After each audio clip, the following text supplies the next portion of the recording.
Welcome to Amplify Your Mindset with Ricky Kalman. Motivational speaker, mindset expert, and celebrity hypnotist Ricky Kalman has amazed audiences around the world. Kalman empowers his audience with simple but powerful techniques to boost confidence and belief toward their goals and to exceed their own personal and professional expectations.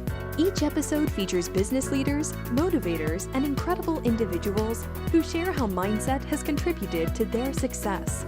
Put awareness and action into your life with the confidence that you'll succeed at the things you want to make happen. Here is Ricky Kalman. Hi, this is Ricky Kalman, and welcome to another episode of Amplify Your Mindset. My special guest today is retired Major General Stephen Clark. His last posting was as the Director of Programs in the Office of the Deputy Chief of Staff for Strategic Plans and Requirements in the Pentagon. He spent most of his service in the military's Special Operations community, including several postings in the U.S. Special Operations Command to include command at the squadron, group, and wing level. His senior staff assignments in the Pentagon include 2 years as Chief of Air Staff Contingency Operations, Plans, and Programs, and as Special Operations Support Team Chief at the National Counter Terrorism Center. Major General Clark is a command pilot with more than 3,300 hours in 13 aircraft. He has flown combat missions in Somalia, Bosnia, Haiti, Afghanistan, and Iraq. His major awards and declarations include Air Force Distinguished Service Medal, Defense Superior Service Medal with 2 oak leaf clusters, Legion of Merit, Bronze Star Medal with Oak Leaf Cluster, Defense Meritus Service Medal, Meritus Service Medal with 3 oak leaf clusters, Aerial Achievement Medal with 3 oak clusters, and Gallant Unit Citation. It is truly an honor and a privilege to have him on the show. Retired Major General Stephen Clark, welcome to the program. Hey, good morning, Ricky, and I appreciate you having me on. You know, if I can take a second, so when John Albert, who you previously had on your show, first connected us, I wasn't really sure how I was going to fit in with all the wonderful people that you have had the opportunity to interview. But as I prepared, to talk with you, I became to realize just what a gift you were giving Cynthia and I. And what I mean by that is we retired back in August, and for the last 6 months, we've been busier than we ever expected. In fact, our transition out of the military didn't go quite as expected. We had some trips we wanted to do and other things. But as you know, life tends to happen to us and not necessarily because of us. But in preparing for our discussion, it allowed me to reflect on the career that we just completed and what happened over the past 32 years. And I had to comment to Cynthia afterwards just how lucky we were to have done the things we got to do, and how fortunate we were to have worked with and worked for the people we did. And it just put a big old smile on my face. So, Rick, I have to say thank you. Thank you for that gift. Well, sir, thank you for your service. I'm honored and grateful that you're spending some time with me. And I know that you are retired now, but this is really quite an honor to have you on. When our friend John Albert, a previous guest on the show, we were speaking and your name came up in conversation, I was like, wow, you think you could maybe introduce us? He's like, absolutely. Very approachable, very welcoming. I mean, he's an engaging guy. And I'm like, yeah, that would be awesome. And obviously, I've known who you are. I've followed you from news interviews to your career, and it's truly amazing what you have done, sir. I remember many years ago being at the Atlanta airport, and there was a group of soldiers, military, that were either waiting to go somewhere or they were coming home. And my daughter was my youngest was probably 3 or 4 years old at the time. We were picking somebody up. And I said, come on, we're gonna go say hi. And she looked at me with these big eyes, like, what do you mean we're gonna go say hi? I said, we're gonna go over to the military and we're gonna thank them for their service. And it's a common thing you see people do in the airport. You know, you hope that you see that more often. I know the airlines are now recognizing military when they're on the flights and they're saying, please clap for their service. But when you really dig deep to what these individuals have gone through, what you have gone through, sir, in your career, what you've done for us as a nation, I'm truly honored. And I tried to explain that to my daughter at the time. That's why we say hello. And we hope that when we say hello, we make a difference and we acknowledge what they've done. So again, before we even get in this conversation, I'm truly grateful. Thank you for taking time. I'm excited to have this conversation with you. Well, I appreciate it, Ricky. And I think in the military, we appreciate everybody who does come and say thank you. But we have to remember that we all volunteered. And so we're doing the things that we believe in. And our families are together in this with us, because this is not just about the member. This is about the family, the spouses, the children, even the parents, grandparents, and brothers and sisters of these members that really have to dig deep and take part of this, because you never know if that individual member is coming home later on after a deployment. But that said, that's a change in how we view the military. I grew up as an Army brat, as a dependent, and my father was in the Army and did 2 tours in Vietnam, and that was not under an all-volunteer force. He happened to be a volunteer, but we still conscripted folks. But the way our military was treated as they came home from Vietnam is really a large juxtaposition to how it is now. That we essentially shunned them to the side. People said some very nasty things to them, and they had to deal with the aftermath of that. So I think what you're seeing today and over the last 18 years is American society really reacting to that. And while they may not agree with the politics or the decisions of our leaders, they understand that the military is there to serve their country and to serve their people and their way of life. And so there's the flights for heroes, the honor flights, that come into the nation's capital from all over the country, bringing World War II veterans in before they all pass on to see the memorials. And now that generation is getting infinitely smaller, you see more Korean War veterans and now Vietnam War veterans. And when you see them greeted at the airport, it's just an emotional thing. Yeah. Because people go up and hug the Vietnam veterans, and you see them just pour out this emotion, the veterans, and the tears, because this is the reception that they did not get. Yeah. And so I really appreciate the American public for what they do today to help the service members and their families. When you started in the military, did you know deep down that you would be where you were before you retired, the level of command that you had? Absolutely not. Cynthia, we were talking about this the other day when we started dating 36 years ago, and I asked to say, hey, did you ever think then that we would wind up where we are today? And neither one of us could have contemplated that. I'm not sure any young couple could contemplate, where they're going to finish up. And I have to admit, I'm not the sharpest tack in the box. So as we were going through college, I had an idea I wanted to fly, but principally because, hey, you got to wear a flight suit and glasses, you looked cool, you got to do something that was mostly a hobby, and they paid you very well for it, and mostly you didn't have to work for a living. This was just going to be great fun and exciting.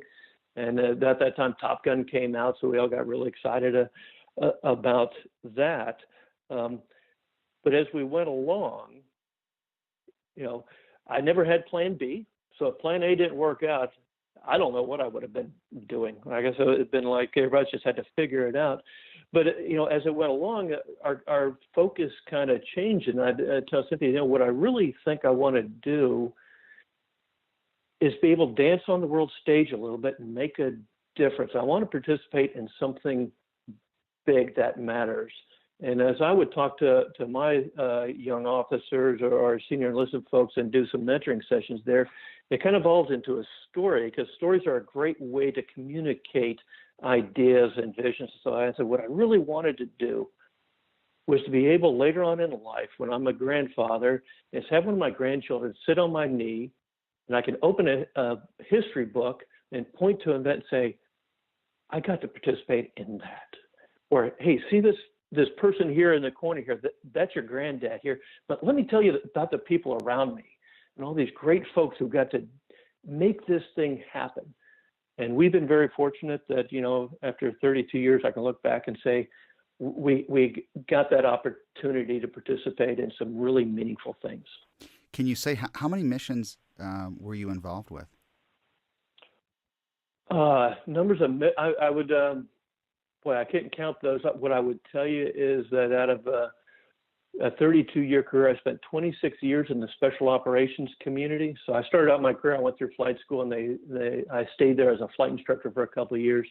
And then in 92, got to go to Air Force Special Operations Command to fly AC-130 gunships. And that was a time where SOF was not cool, if you will. It was the redheaded stepchild of the military. It's this really tiny organization. Not much is known, and that's changed dramatically over the years.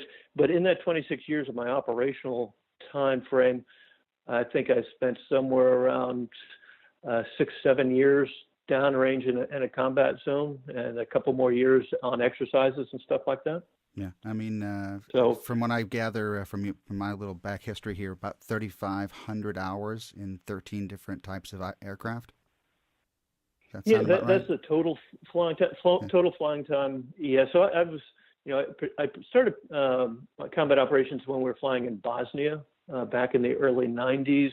Was redeployed then down to Somalia for what people popularly known as Black Hawk Down. Now, I got down there in the immediate aftermath. I was not an immediate participant in the events that you see in the movie, but really in the aftermath of trying to consolidate the force, get some of the teams evacuated out, and then look for Michael Durant and that search. And that's my participation there over the years. And I went back for multiple tours as we stayed in that part of the world for a while. And we were part of what was going to go into Haiti. Years back, we deployed down forward deployed for that. And then obviously several deployments into Afghanistan and Iraq, and then a couple other places. How many troops were under you, military personnel? Yeah, so, over the couple of tours, so in the Air Force, the different levels of command, you start out as a squadron commander, which can range anywhere from about 50 folks to about, my squadron, we were 280. So I had one of the largest flying squadrons in the Air Force, to a group command, which was 1,000. So, and that was a joint command that I had in Balad, Iraq, but I had command of all the soft air in the CENTCOM AOR for Special Operations Command Central. So that was the theater commander. And then when I was a wing commander out at Cannon Air Force Base, we were building up the wing. We had just reopened it, if you will. My predecessor he was the first commander, I was the second. So we grew it from 2,000 to 5,000, and most of those were deployed overseas as well. As a layperson, hearing you speak, how many, I can't even count how many movies I've seen, regarding military and aircraft, and it's a movie, and some are extremely compelling, and you feel as though you're there, but it doesn't compare, obviously, to what you've gone through and what your troops have done. How do you, and this is such a broad question, preparing for this is a lifetime, 32 years in the service, every day I'm sure you prepare mentally for yourself, but for others, as you lead, how do you even begin, or, what's part of your routine that kept you so laser beam focused at times? Well, I think as with you start off early on observing. You get the opportunity to observe others. You get to observe your bosses, the people that you admire or that lead you, and you learn the things that you want to emulate later on, that you really, really like. Mm-hmm. And sometimes, maybe even more importantly, you learn what you don't want to emulate. That right. You can learn from any kind of boss, and you absorb those lessons and their mannerisms or what was effective. And for me, I did a fair amount of reading. I'm a big fan of Churchill. Was not a great public speaker, so I read a lot about different speech writers. So Peggy Noonan is a favorite one of mine. She was Reagan's speech writer. Sure. To learn how to talk in public and what was effective. One of my favorite ones is actually Alan Alda, and he wrote a book.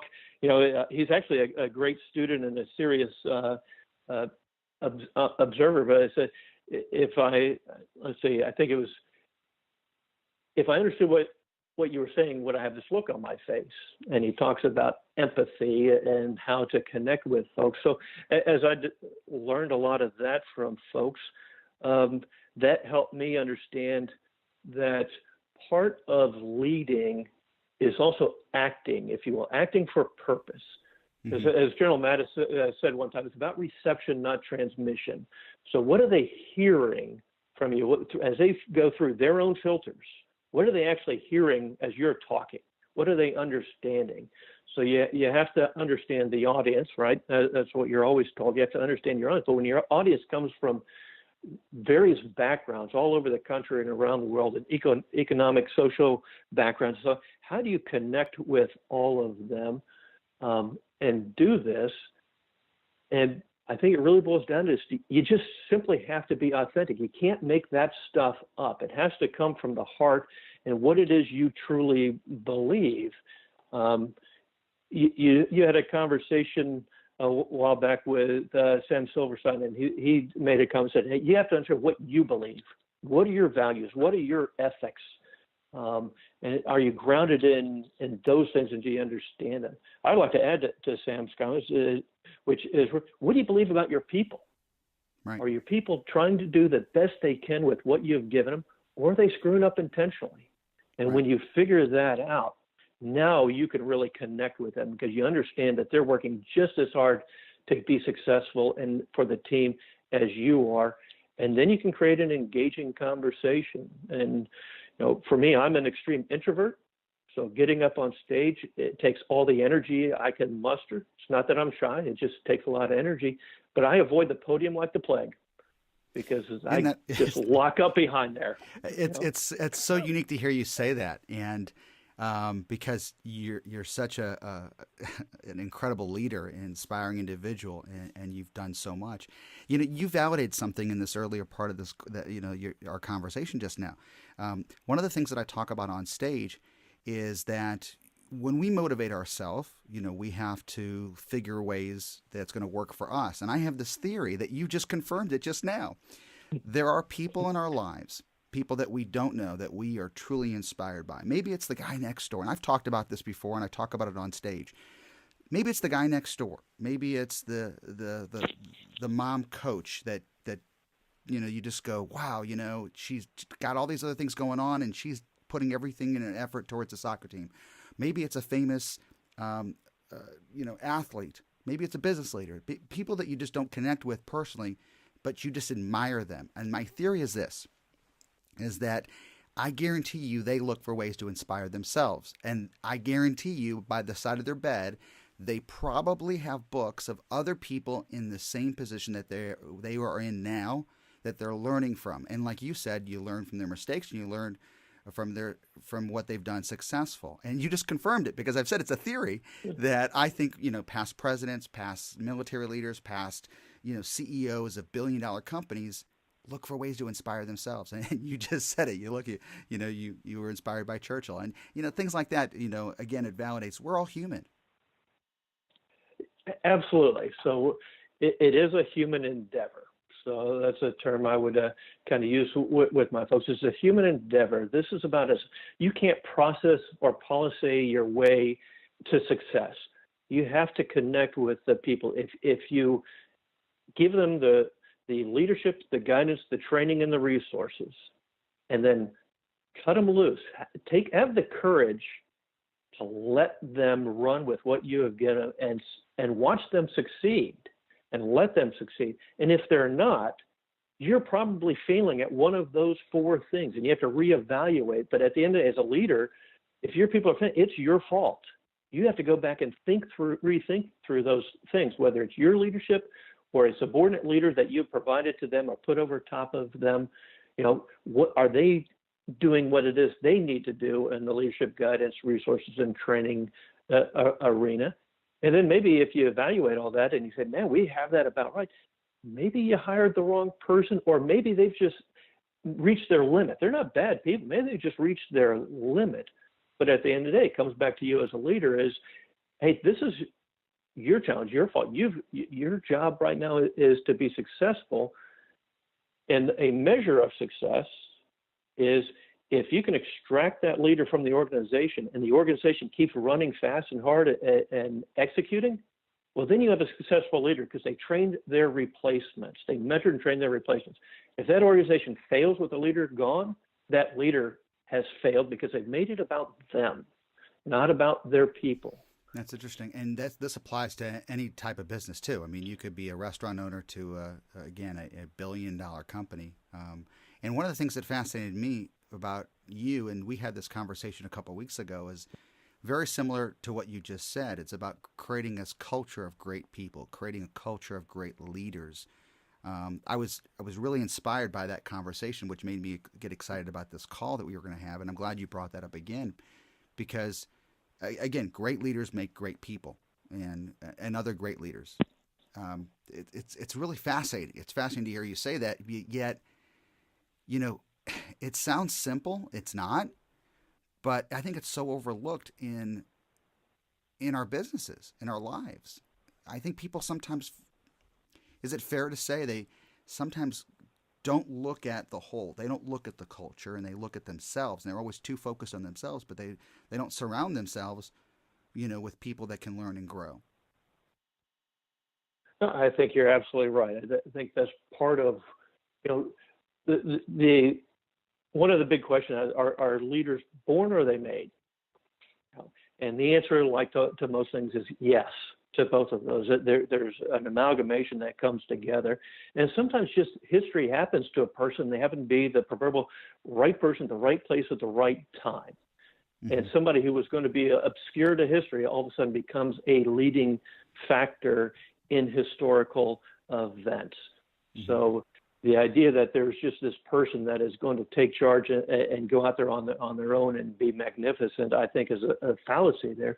But most great leaders understand their limitations and put people around them that make up for those limitations. And they have the humility and the courage to admit, hey, I need help with this, that, or the other, so that we together can progress on forward. And they learn from that all the time. One of my favorite quotes is from Eisenhower. He said, if you want to be a great leader, you've got to learn how to make great decisions. And if you want to learn how to make great decisions, you have to be next to people who have to make them. It was his way of saying, because he was the quintessential executive officer to MacArthur and to other general officers.